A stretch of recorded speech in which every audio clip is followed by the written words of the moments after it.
నేటిదిన వాక్య ధ్యానం కొరకు యెషయా గ్రంథం 43వ అధ్యాయము 13వ వచనంలో రాయబడిన ఆఖరి వాక్య భాగాన్ని చదువుకుందాం.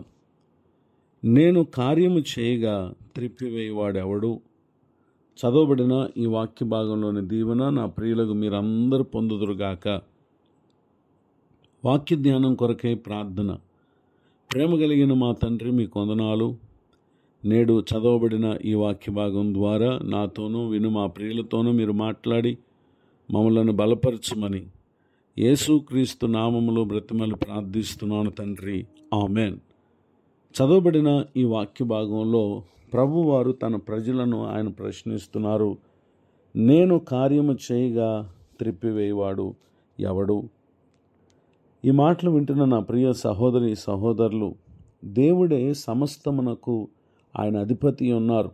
ఆదియు అంతము నేనే అని పలికినటువంటి దేవుడై ఉన్నారు. మహోన్నతమైన పరిశుద్ధ స్థలములో నివసించువాడను అని చెప్పి ఆయన తెలియపరిచి ఉన్నారు. ఇటు గొప్ప దేవుడు తన ఒక కార్యమును ఆయన చేయగా దానిని మార్చగలిగినటువంటి వారు, త్రిప్పివేయగలిగినటువంటి వారు ఎవరు లేరు అనేటటువంటి విషయాన్ని ఇక్కడ ప్రభువారు తెలియపరుస్తూ ఉన్నారు. నిర్గమకాండం 3వ అధ్యాయము 8వ వచనంలో ఇక్కడ ఇశ్రాయేలును గూర్చి ప్రభువారు మోషే గారితో మాట్లాడుతూ, ఐగుప్తీయుల చేతిలో నుండి వారిని విడిపించుటకు నేను దిగి వచ్చి ఉన్నాను అని చెప్పి ఆ వచనంలో ప్రభువారు తెలియపరుస్తూ ఉన్నారు. నిజమే, ఐగుప్తీయుల చేతుల్లోకి ఇశ్రాయేలు వెళ్ళటానికి గల కారణం యోసేపును బట్టి ఐగుప్తు దేశం ఆశీర్వదింపబడిన కాలంలో ఇశ్రాయేలు అక్కడికి వెళ్ళారు. ఆ తర్వాత దినాల్లో యోసేపు ఎవరో గుర్తుపట్టారు. యోసేపును బట్టి ఇశ్రాయేలీలు ఆ దేశంలో ప్రవేశించి వారు ఎంతో అభివృద్ధి చెందారు. ఆ తర్వాత కాలంలో యోసేపును ఎరుగని ఒక రాజు ఐగుప్తీయుల దేశాన్ని పరిపాలిస్తూ హెబ్రీయులు అనగా యోసేపు సోదరుల కుటుంబీకులు బహుగా విస్తరిస్తున్నటువంటి కారణం వారిని పలు రీతులుగా ఇబ్బందులు పాలు చేయాలి అనేటటువంటి ఆలోచనతో ఐగుప్తు దేశపు రాజు వారిని బాధ పెడుతూ ఉండగా నిర్గమకాండం 2వ అధ్యాయము 23వ వచనంలో రాయబడినటువంటి వాక్య భాగాల్లో ఇశ్రాయేలీలు తాము చేయుచున్న వెట్టి పనులను బట్టి నిట్టూర్పులు విడుచుచు మొర్రపెట్టుచుండగా తాము వెట్టి పనులను బట్టి వారు పెట్టిన మొర్ర దేవుని యొద్దకు చేరెను. 24వ వచనంలో కాగా దేవుడు వారి మూలుగును విని అబ్రహాము, ఇస్సాకు, యాకోబులతో తాను చేసిన నిబంధనను జ్ఞాపకం చేసుకుని 25వ వచనం దేవుడు ఇశ్రాయేలును చూచెను, దేవుడు వారి యందు లక్ష్యమించినటువంటి దేవుడు వారిని విడిపించటానికి మోషేను ప్రభువారు ఏర్పాటు చేసుకుని ఆయన ఉద్దేశించినటువంటి కార్యాన్ని చేయటం యందు ఆయన మోషేను వాడుకున్నట్టును మనం గమనించగలం. ఈ మోషే అతడు నోటి మాంద్యము, నాలుక మాంద్యం కలిగినటువంటి వ్యక్తి అయినను అతనిని దేవుడు ఇశ్రాయేలు ప్రజలను విడిపించుటకు, వారిని నడిపించుటకు దేవుడు నాయకునిగా చేసుకున్నట్టును మనం గమనించగలం. అయితే దేవుడు చేయదలిచినటువంటి ఈ విడుదల కార్యాన్ని ఫరో రాజు ఆటంకపరుస్తూ వచ్చాడు. అయినను నిశ్చయముగా 10 తెగుళ్ళు వారి మీదకి రాగా ఐగుప్తు దేశం నుండి వారు విడిపింపబడినటువంటి విషయాలను తర్వాత వచనాల్లో మనం చూస్తాం. ఐగుప్తు దేశాన్ని విడిచి వారు బయటకు వచ్చిన తర్వాత ఎర్ర సముద్రం వారికి ఎదురుగా ఉంది. వెనక ఫరో సైన్యం వీరిని తరుముతూ వస్తూ ఉంది. ప్రభు ఉద్దేశించారు వారిని విడిపించాలని. ఆ కారణాన్ని బట్టి ఎర్ర సముద్రం 2 పాయలుగా చేసి ఆయన వారిని ఆరణ్యాల మీద నడిపించారు. దేవుడి చేయి ఈ కార్యాన్ని ఆటంకపరచాలని చూసినటువంటి ఫరో సైన్యము ఆ సముద్రం మధ్య భాగమునకు వచ్చినప్పుడు వారు మునిగి చనిపోయినటువంటి విషయాలను ఇక్కడ మనం గమనించగలం. అయితే ఈ విధముగా ఎన్నో ఆటంకాలు వారికి వచ్చాయి. వారిలో అనగా ఇశ్రాయేల్లో కొందరు దేవునిపై సణిగి, కొందరు అరణ్యములో రాలిపోయినటువంటి విషయాలను కూడా అక్కడ మనం గమనించగలం. నిజమే, దేవుడు చేయదలిచినటువంటి కార్యాన్ని కొందరు తమ అవిధేయతలను బట్టి తమ జీవితంలో దాన్ని పొందకుండా నశించిపోయినటువంటి విషయాలను కూడా అక్కడ మనం చూస్తాం.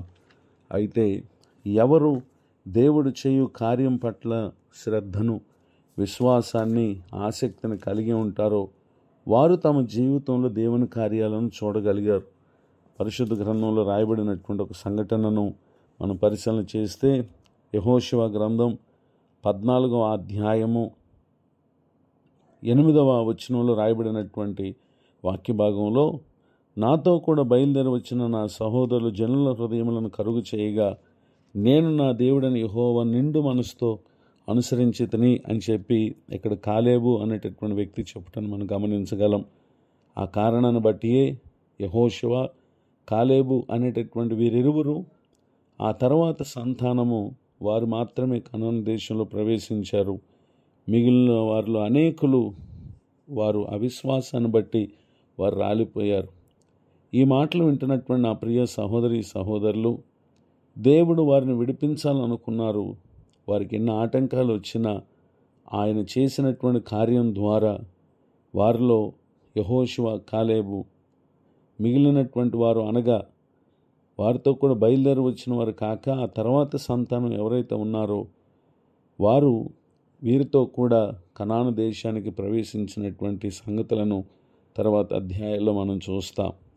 ఈ మాటలు వింటున్నటువంటి నా ప్రియ సహోదరి సహోదరులు, మన జీవితంలో దేవుడు ఉద్దేశించినటువంటి కార్యాలు జరగాలి అని అంటే నిశ్చయముగా మనం ఉన్న ప్రతి పరిస్థితుల్లో నాడు ఇశ్రాయేలీయులు ఎలా దేవునికి మొరపెట్టారో మనం దేవునికి మొరపెట్టాలి. ఆ విధముగా మొరపెట్టినప్పుడు మన విషయమై దేవుడు ఉద్దేశించిన తన కార్యమును ఆయన చేయగా త్రిప్పివేయవాడు ఎవడు ఉండడు. మనలో అవిధేయత, పాపము అనునవి ఉన్నప్పుడు దేవుడు చేయ కార్యములు అవి మనం దూరం చేసుకుంటాం. యెషయా గ్రంథం 59వ అధ్యాయం 1వ వచనంలో, రక్షింపనేరకుండానట్లు యెహోవా హస్తం కొరచు కాలేదు, విననేరకయుండినట్లు ఆయన చెవులు మందం కాలేదు, మీ దోషములు మీకును మీ దేవునికి అడ్డముగా వచ్చాను అనేటటువంటి విషయాన్ని మనం చూస్తూ ఉన్నాం. దేవుని కార్యాలకు మనలో అవిశ్వాసము, పాపము అవి అడ్డంగా ఉంటాయి గనుక వాటిని తొలగించుకుని మనం ప్రభు తట్టు చూస్తే నిశ్చయముగా ఆయన కార్యం చేయగా త్రిప్పివేయవాడు ఎవడు. మనుషులు ఆటంకపరిచిన, రాజులు ఆటంకపరిచిన, అధికారాలు ఆటంకపరిచిన, రకరకాల పరిస్థితులు దేవుడు మన ఎడల ఉద్దేశించిన కార్యాన్ని ఆటంకపరిచిన ఎవరు కూడా దానిని నశింప చేయలేరు. దేవుడు తాను ఉద్దేశించిన కార్యాన్ని తన ప్రజల కొరకు జరిగిస్తారు. ఈ మాటలు విన్న నా ప్రియులకు మీరు నిశ్చయముగా ప్రభు చేయు కార్యములు పొందుటకు కాలేబు వంటి విశ్వాసాన్ని, నిండు మనసుతో ప్రభుని అనుసరించే స్థితిని పొందటానికి పరిశుద్ధాత్మ దేవుడు మనందరికి తోడు నడిపించునుగాక. ఆమేన్. ప్రార్థన. ప్రేమ కలిగిన మా తండ్రి, మీ కొందనాలు. నేడు విన్న ఈ మాటల ద్వారా మా ప్రియుల ఆత్మకు నూరంతుల బలమును, శక్తిని మీరు అనుగ్రహించేటటువంటి జీవనం వారికి దయచేయండి. దైవజనులను, వారి కుటుంబాన్ని, సేవా పరిచయను దీవించండి. కృంగిన వారిని, దుఃఖితులను, వేదనలో ఉన్న వారిని జ్ఞాపకం చేసుకుని ఆదరించండి. నేడు నూతన సంవత్సర దయాకిరీటను పొందిన మా ప్రియులను కూడా దీవించమని యేసుక్రీస్తు నామములో ప్రార్థిస్తున్నాను తండ్రి. ఆమేన్. తండ్రి, కుమార, పరిశుద్ధాత్మ దేవుడితోడు నడిపించునుగాక. ఆమేన్.